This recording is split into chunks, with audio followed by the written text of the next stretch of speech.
Saudara-saudara, Bapak Ibu terkasih dalam Kristus Yesus, selamat pagi. Pada pagi hari ini kita bertemu kembali dalam sapaan firman Tuhan, Selasa tanggal 29 Juni tahun 2021. Marilah kita berdoa. Kasih karunia dari Tuhan Yesus Kristus dan damai sejahtera dari Allah Bapa kiranya menyertai saudara-saudara sekalian. Amin. Firman Tuhan tertulis pada Wahyu pasal 3 ayat 1. Beginilah firman Tuhan. Dan tuliskanlah kepada malaikat jemaat di Sardis, inilah firman Dia yang memiliki ketujuh roh Allah dan ketujuh bintang itu. Aku tahu segala pekerjaanmu. Engkau dikatakan hidup, padahal engkau mati. Aku tahu segala pekerjaanmu. Engkau dikatakan hidup, padahal engkau mati. Demikianlah firman Tuhan. Saudara-saudara, kota Sardis terkenal karena kekayaannya. Penduduk kota Sardis hidup dengan kemakmuran oleh karena kekayaan alam berupa emas.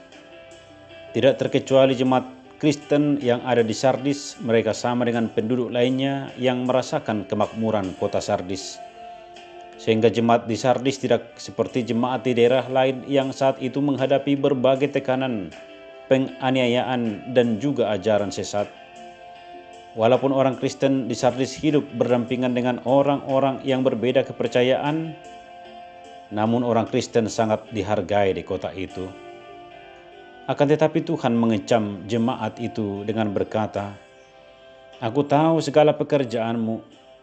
Engkau dikatakan hidup padahal engkau mati." Perkataan Yesus ini merupakan kecaman yang keras terhadap jemaat di Sardis. Frase "engkau dikatakan hidup" dalam bahasa aslinya memiliki pengertian engkau memiliki nama, reputasi yang hidup, tetapi sebenarnya engkau mati.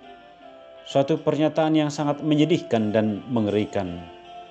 Ini berarti Yesus menyatakan bahwa jemaat Sardis memiliki nama, reputasi yang hidup di mata manusia, namun di mata Tuhan mereka dinyatakan mati.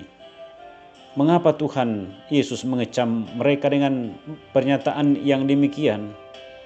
Di ayat 2b kita menemukan jawaban, yakni, "Sebabnya tidak satu pun dari pekerjaanmu aku dapat sempurna di hadapan Allahku."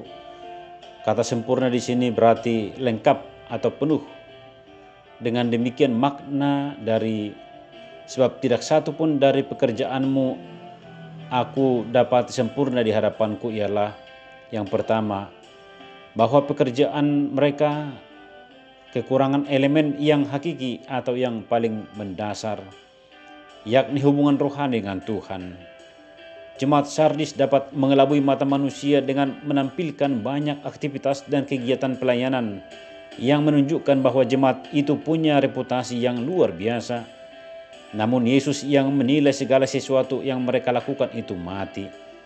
Oleh karena mereka telah kehilangan hubungan secara rohani dengan Tuhan.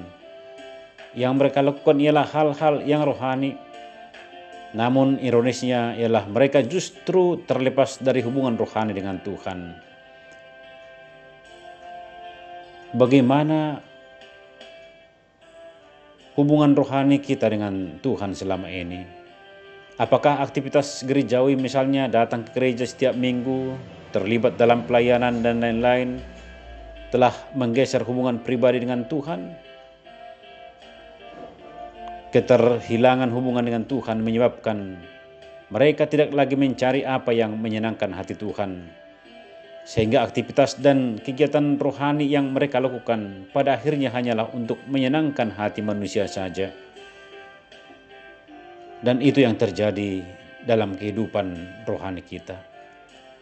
Saudara-saudara, Yesus mencari adanya buah yang dihasilkan dalam kehidupan iman kita.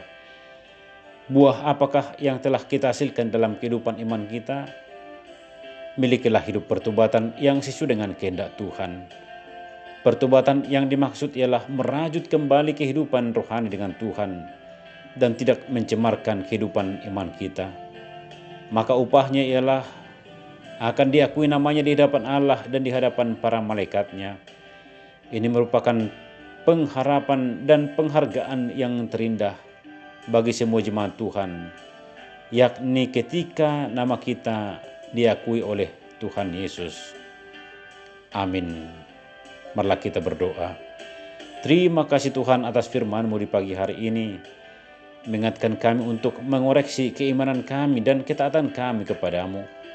Biarlah hari lepas hari kami semakin dibaharui oleh firman-Mu, sehingga kami tetap setia di dalam iman kepada Yesus Kristus.